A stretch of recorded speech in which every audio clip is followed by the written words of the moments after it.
뉴질랜드가 13일 오전 0시부터 호주 퀸즐랜드와 격리 없는 여행을 다시 시작했습니다. 뉴질랜드 보건부는 성명을 통해서 코로나 바이러스의 감염 우려가 아주 낮다고 확인했습니다.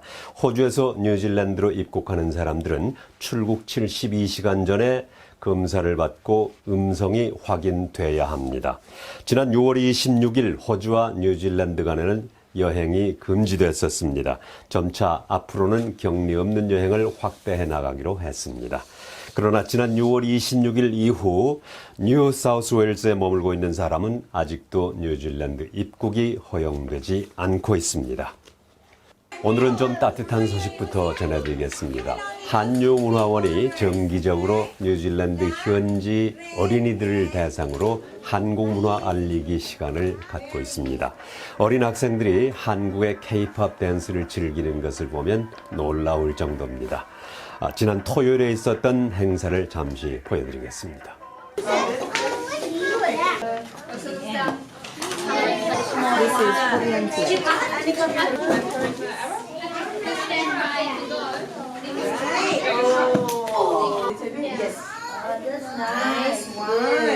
One, two, three, four, five, six, seven, eight, and then out, in, kick, kick, 안녕하세요.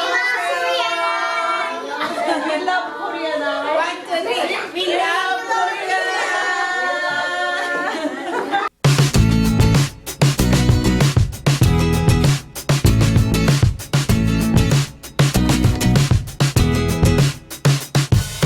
최근 연구에 따르면 뉴질랜드인 대부분 국민들이 예방접종을 받을 때까지 국경 통제와 공중보건 조치를 유지해야 하는 것으로 나타났습니다.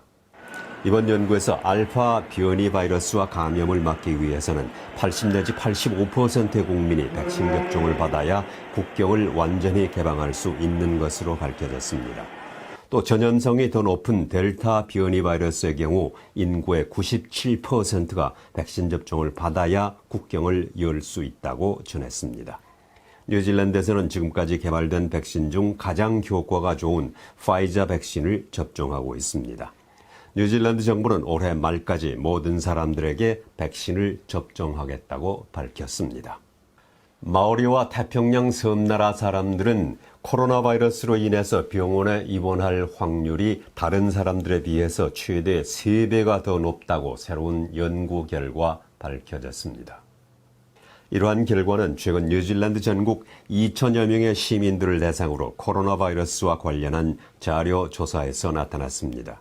이러한 결과는 마오리와 태평양 섬나라 사람들이 코로나 바이러스에 얼마나 취약한가를 보여주고 있습니다. 이번 연구에서 마오리의 경우 유럽인에 비해 2.5배, 태평양 섬나라 사람들은 3배나 병원에 입원할 가능성이 높은 것으로 나타났습니다. 호주 뉴사우스웨일스 주에서는 10개월 만에 처음으로 코로나 바이러스로 인한 사망자가 1명 나타났습니다. 보건당국은 90대 여성이 시드니에서 숨졌다고 밝히고 이 여성은 가족들로부터 바이러스에 감염됐다고 전했습니다. 뉴사우스웨일스 주에서는 지난 일요일 77명의 새로운 감염자가 나타났고 이 중 52명은 병원 치료를 받고 있고 15명은 중환자실에 입원 중으로 알려졌습니다. 호주 최대 도시인 시드니는 현재 감염 속도가 빠른 델타 바이러스와 싸우면서 록다운이 실시되고 있습니다. 호주 연방정부는 테러 위협을 막기 위해서 필요하다면 호주군을 다시 아프가니스탄에 파견할 준비가 돼 있다고 밝혔습니다. 듀톤 국방장관은 새로운 임무가 호주의 국익이나 미국과 같은 동맹국의 이익에 부합하는 경우 특수부대를 파견할 가능성을 내비쳤습니다. 그는 또 호주군은 2001년 9월 뉴욕과 워싱턴에서 9.11과 같은 테러 공격을 저지하는 데 도움을 주었다고 말하면서 아프가니스탄에서 근무한 호주인들을 기리는 특별한 날을 만들 것을 요청했습니다. 호주는 한때 1,500명의 병력을 아프가니스탄에 파견한 바 있으나 최근 몇 달 동안은 80명으로 줄였고 지난 6월 말 이들을 모두 철수했다고 듀톤 장관이 확인했습니다. 호주의 백신 접종 속도가 느리고 시드니에서 새로운 감염자가 나오자 앞으로 몇 주 이내에 싱가포르와 여행 자유화를 계획했던 호주 정부는 올해 말까지 그 계획이 연기될 것으로 알려졌습니다. 단태한 무역관광부 장관은 지난 일요일 싱가포르, 베트남, 일본, 한국, 미국을 방문하기 위해 2주일 일정으로 출국했습니다. 동시에 사우스 오스트레일리아는 호주에서 완전히 예방접종을 받고 저위험 국가에서 돌아온 호주인에 대해 시범적으로 14일간의 자가격리를 시작할 예정입니다. 이에 따라 자가격리 기간을 7일로 단축하고 파이자, 아스트라제네카, 모더나, 존슨앤존슨 등 호주에서 승인한 백신을 해외에서 접종한 사람들은 자택격리를 허용할 수 있습니다.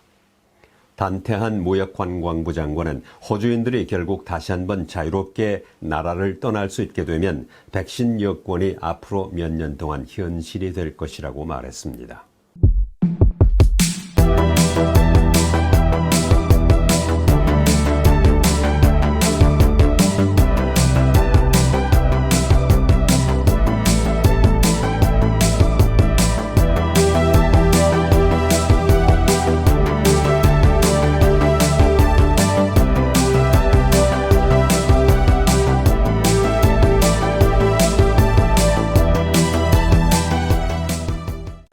크리스 파포이 뉴질랜드 이민부 장관은 정부의 체류 정책 지연으로 어려움을 겪고 있는 기술 이민자들의 아이들을 도울 수 있는 방법에 대한 조언을 받고 있습니다. 현재 기술 이민자 자녀들은 고등학교를 졸업한 후에야 취업이 가능하기 때문에 극히 일부 아이들만 취업하고 있는 상황입니다. 크리스 파포이 이민부 장관은 이에 대해 상황은 충분히 이해하고 있지만 해결 방법에는 많은 제약이 따르고 있다고 말했습니다. 10대 청소년을 둔 기술 이민자들 중에는 영주권 신청이 중단되고 있어 2년 가까이 기다리고 있는 사람들도 있는 것으로 알려졌습니다. 뉴질랜드 세관의 조사 책임자는 밀수 담배 판매로 인한 수익은 불법 코카인 거래보다 8배나 많다고 밝혔습니다. 뉴질랜드 세관은 현재 매달 약 12만 5천 갑의 밀수 담배를 적발해내고 있고 메탐페타민과 그 밖의 약물을 밀수해오는 조직 범죄 단체가 증가하고 있다고 밝혔습니다. 뉴질랜드와 호주에서 수입과 유통을 용이하게 하기 위해 담배 밀수 조직도 뉴질랜드에 설립된 것으로 알려졌습니다. 값싼 담배가 든 상자는 중국에서 만든 발판 같은 다른 화물 사이에 숨겨져 들어오고 있습니다. 2주일 전에는 4.5톤, 시가 4,200만 달러치의 시가렛과 토바코를 밀수해오다 호주의 퀸즐랜드에서 적발되기도 했습니다. 또 2018년에는 컨테이너에 180만 갑의 담배를 밀수해오다 적발됐고 작년에는 220만 갑의 밀수 담배를 적발해내기도 했습니다. 뉴질랜드는 코로나 바이러스 기간 중 정상 생활로 돌아온 국가 중에서 2위를 차지했습니다. 이코노미스트지는 코로나 바이러스 기간 중 정상 생활로 돌아간 국가의 진행 상황에 따라 순위를 매기는 정상 지수를 발표했습니다.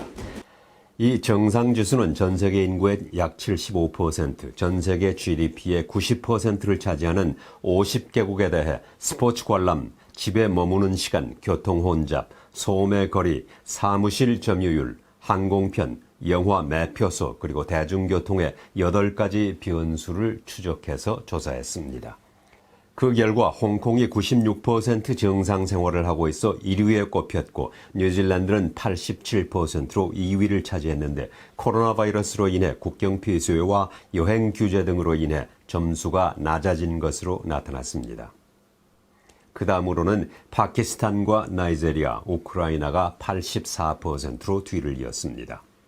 이코노미스트지는 세계가 서서히 코로나 바이러스 이전 수준으로 돌아가고 있다고 말했습니다.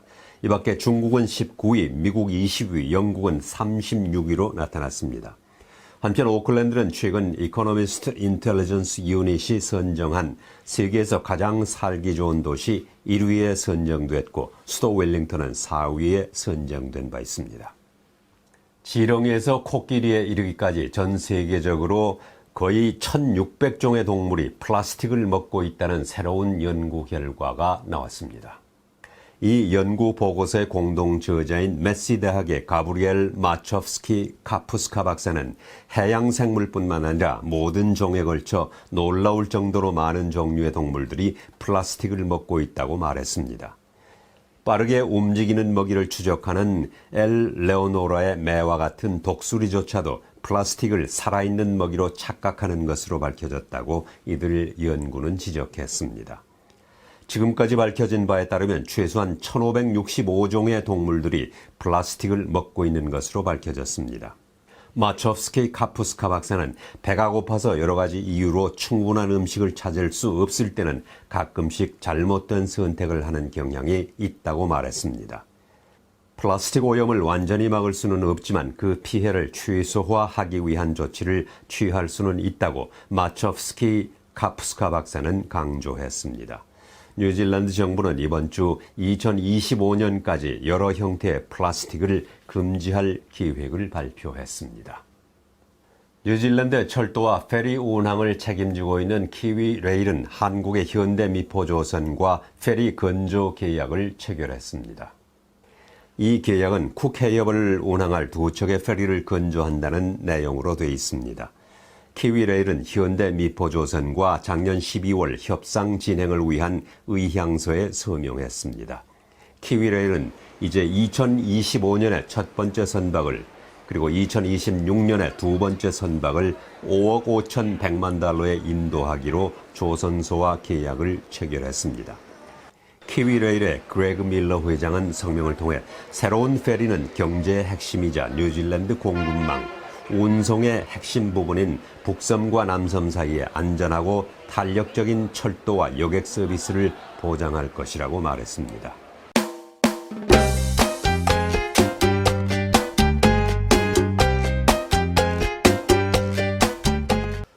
네, 앞으로는 사무실이 아예 필요 없거나 아니면 규모가 훨씬 작아질 수 있다는 생각을 해봤습니다.